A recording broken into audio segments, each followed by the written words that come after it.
आज के समय में जब धार्मिक मतभेदों की वजह से दुनिया बंटती जा रही है, हमें यह समझना होगा कि संवाद की कमी से समस्याएं और बढ़ सकती हैं।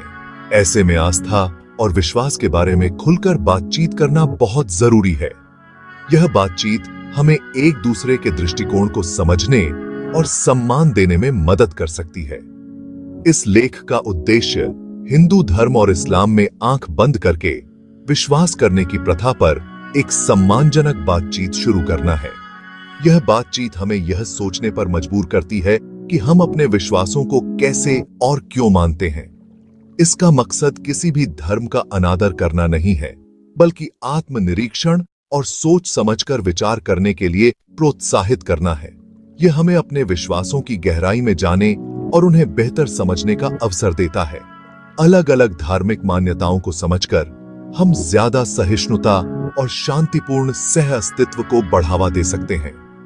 यह हमें एक ऐसा समाज बनाने में मदद करता है जहां हर कोई सुरक्षित और सम्मानित महसूस कर सके। यह खोज हिंदू धर्म और इस्लाम दोनों के उन विशिष्ट उदाहरणों में उतरेगी जहां आंख बंद करके विश्वास करने की प्रथा दिखाई देती है। यह हमें यह सोचने पर मजबूर करती है कि क्या हम अपने विश्वासों को बिना सवाल किए मानते हैं। अंततः यह निबंध विश्वास की एक सूक्ष्म समझ की वकालत करता है, जो तर्क और करुणा के साथ परंपरा को संतुलित करता है। यह हमें एक ऐसा दृष्टिकोण अपनाने के लिए प्रेरित करता है जो न केवल हमारे विश्वासों का सम्मान करता है, बल्कि उन्हें तर्क और करुणा के साथ संतुलित भी करता है। हिंदू धर्म, जिसे अक्सर जीवन जीने का तरीका कहा जाता है, प्रतीकों और प्राचीन ज्ञान से भरा हुआ है।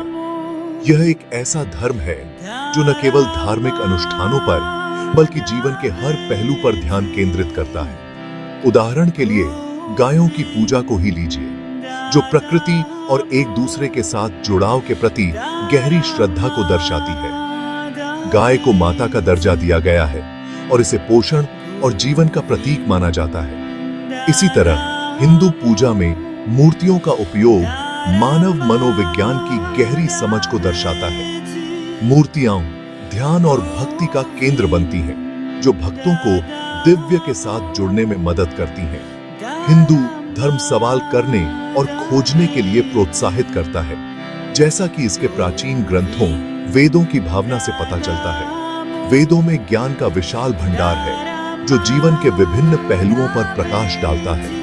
यह आंख बंद करके स्वीकार करने के बजाय व्यक्तिगत अनुभव पर जोर देता है, एक ऐसे विश्वास को बढ़ावा देता है जो आध्यात्मिक और बौद्धिक दोनों तरह से उत्तेजक हो। ध्यान और आत्मनिरीक्षण इसके महत्वपूर्ण अंग हैं, जो आत्मा की गहराई में जाने का मार्ग प्रशस्त करते हैं। इसकी परंपराओं को समझने के लिए सतही व्याख्याओं से आगे बढ़ने और इसके दार्शनिक मूल के साथ जुड़ने की आवश्यकता है। यह एक ऐसा धर्म है जो जीवन के हर पहलू को समाहित करता है और गहन विचार और चर्चा को प्रोत्साहित करता है। इस्लाम की भी आलोचना होती है, अक्सर इसकी ज्यादा कठोर व्याख्याओं पर। इस्लाम के भीतर कुछ व्याख्याएं असहिष्णुता और हिंसा को बढ़ावा देती हैं, जिन पर ध्यान देने की जरूरत है। सच्चे विश्वास का सार आत्मनिरीक्षण और आत्म आलोचना में निहित है। अपनी धारणा प्रणाली के भीतर कमियों को स्वीकार करना, कुरान की शांतिपूर्ण शिक्षाओं और चरमपंथी विचारों के बीच अंतर करना बहुत जरूरी है। अपने लोगों के भीतर आंख बंद करके विश्वास करने की प्रवृत्ति को स्वीकार करके मुस्लिम नेता इस्लाम के ज्यादा सहिष्णु रूप को बढ़ावा दे सकते हैं। यह आत्मनिरीक्षण इस्लाम को भीतर से मजबूत बनाने, शांति, न्याय और करुणा को बढ़ावा देने के बारे में है। हालांकि इस्लाम शांति का उपदेश देता है, लेकिन कुरान की कुछ आयतों की व्याख्या अक्सर हिंसा को बढ़ावा देने के रूप में की जाती है। यह एक जटिल मुद्दा है, क्योंकि इन आयतों को उनके ऐतिहासिक और सांस्कृतिक संदर्भ में समझना महत्वपूर्ण है।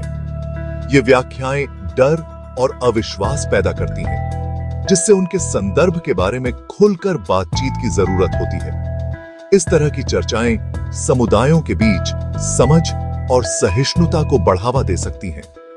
जिहाद की अवधारणा, जिसे अक्सर गलत तरीके से धर्म युद्ध के रूप में समझा जाता है, को आध्यात्मिक प्रयास के रूप में नए सिरे से परिभाषित करने की आवश्यकता है। जिहाद का सही अर्थ आत्म सुधार और समाज की भलाई के लिए संघर्ष है। धर्म त्याग के लिए कठोर दंड धर्म की स्वतंत्रता के बारे में चिंताएं पैदा करते हैं। यह मुद्दा विशेष रूप से संवेदनशील है और इसे संवैधानिक और मानवाधिकारों के दृष्टिकोण से देखने की आवश्यकता है। यह कठोर रवैया स्वतंत्र इच्छा और बौद्धिक खोज के विपरीत है। ज्ञान की खोज और व्यक्तिगत स्वतंत्रता इस्लामिक परंपरा के महत्वपूर्ण हिस्से हैं। इन पहलुओं को संबोधित करने से मुसलमानों को अपने विश्वास की कहानी को पुनः प्राप्त करने, सहिष्णुता और शांति को बढ़ावा देने का अवसर मिलता है। यह एक ऐसा अवसर है जो न केवल मुस्लिम समुदायों के लिए बल्कि वैश्विक समाज के लिए भी महत्वपूर्ण है। एक चिंताजनक प्रवृत्ति मुस्लिम पुरुषों द्वारा कथित तौर पर हिंदू महिलाओं को धर्मांतरण के लिए निशाना बनाना है, जिसे लव जिहाद के रूप में जाना जाता है। इसमें हिंदू महिलाओं को धोखे से शादी और धर्मांतरण के लिए बरगलाना शामिल है। हालांकि संवेदनशील हाई प्रोफाइल मामलों ने इस मुद्दे को सार्वजनिक चर्चा में ला दिया है। धार्मिक पक्षपात से मुक्त पूरी तरह से जांच इस सच्चाई को उजागर करने के लिए जरूरी है। दोनों समुदायों को ऐसे कृत्यों की निंदा करनी चाहिए और सभी व्यक्तियों की सुरक्षा और सम्मान सुनिश्चित करना चाहिए। इस मुद्दे को संबोधित करने के लिए खुली बातचीत, सहानुभूति और न्याय आवश्यक हैं।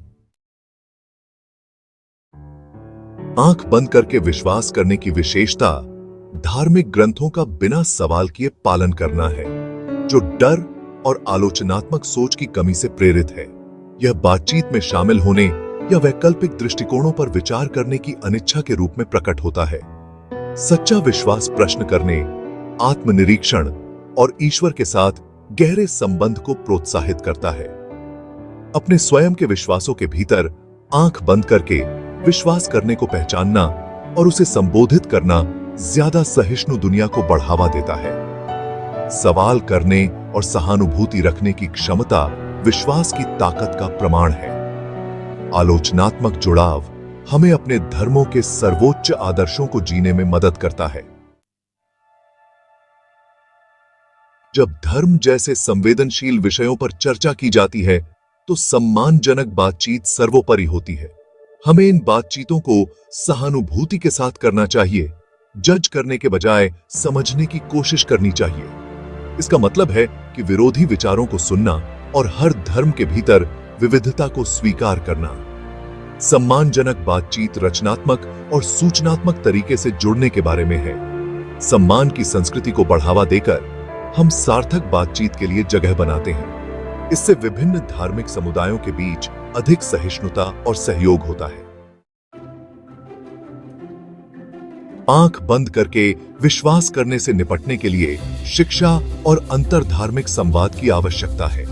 विभिन्न धर्मों के बारे में खुद को शिक्षित करने से गलतफहमियां दूर होती हैं और सम्मान को बढ़ावा मिलता है। अंतरधार्मिक संवाद मंच विभाजनों को पाटते हैं और समझ को बढ़ावा देते हैं। धार्मिक नेताओं को उग्रवाद के खिलाफ बोलना चाहिए और शांति और करुणा को बढ़ावा देना चाहिए। वे सार्वजनिक चर्चा को आकार देते हैं और अनुयायियों को समावेश की ओर ले जाते हैं। शिक्षा और संवाद के माध्यम से हम आंख बंद करके विश्वास करने पर काबू पा सकते हैं और एक शांतिपूर्ण दुनिया का निर्माण कर सकते हैं।